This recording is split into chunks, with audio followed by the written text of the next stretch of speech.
Day two of starting our own small business. ఈరోజు మేము మా ఇన్వెస్ట్మెంట్ అండ్ ఏం బిజినెస్ పెడితే ఇన్వెస్ట్మెంట్ ఎంత అవుతుంది అని మొత్తం చూసుకున్నాం. ఏ బిజినెస్ చేయాలన్నా మినిమం 2 lakhs పెట్టాల్సిందే. ఈ బడ్జెట్తో చేయగలిగిన బిజినెస్ వచ్చి ఫాస్ట్ ఫుడ్, టీ స్టాల్ ఇలా కొన్ని ఉన్నాయి. ఇవన్నీ మనకి తక్కువ ఇన్వెస్ట్మెంట్తో చేసే బిజినెస్. వీటికి మనకి ఒక మాస్టర్ అండ్ హెల్పర్ ఉంటే సరిపోతుంది. దీంతో పాటు మనకు కూడా ఆ వర్క్ వచ్చి ఉండాలి. ఈ రోజుల్లో ఓన్లీ మాస్టర్ని బేస్ చేసుకొని బిజినెస్ చేసామంటే అది ఎన్ని డేస్ ఉంటుందో చెప్పలేం. అండ్ ఏ బిజినెస్ స్టార్ట్ చేసే ముందైనా సరే ఆ ఏరియా పైన మనకి గ్రిప్ ఉండాలి.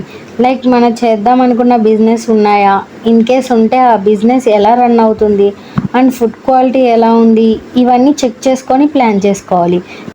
నేను నీకు పెట్టిన అన్నం కాదురా అబ్బాయి, ఇన్ఫర్మేషన్ ఈజ్ వెల్త్.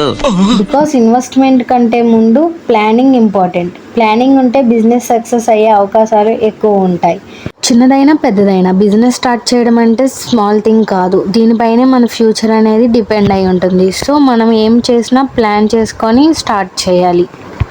మా సిరీస్ కొత్తగా స్టార్ట్ చేసిన వాళ్ళైతే ఫాలో అయిపోండి. మళ్ళీ మా వీడియోస్ మీ ఫీడ్లోకి రాకపోవచ్చు.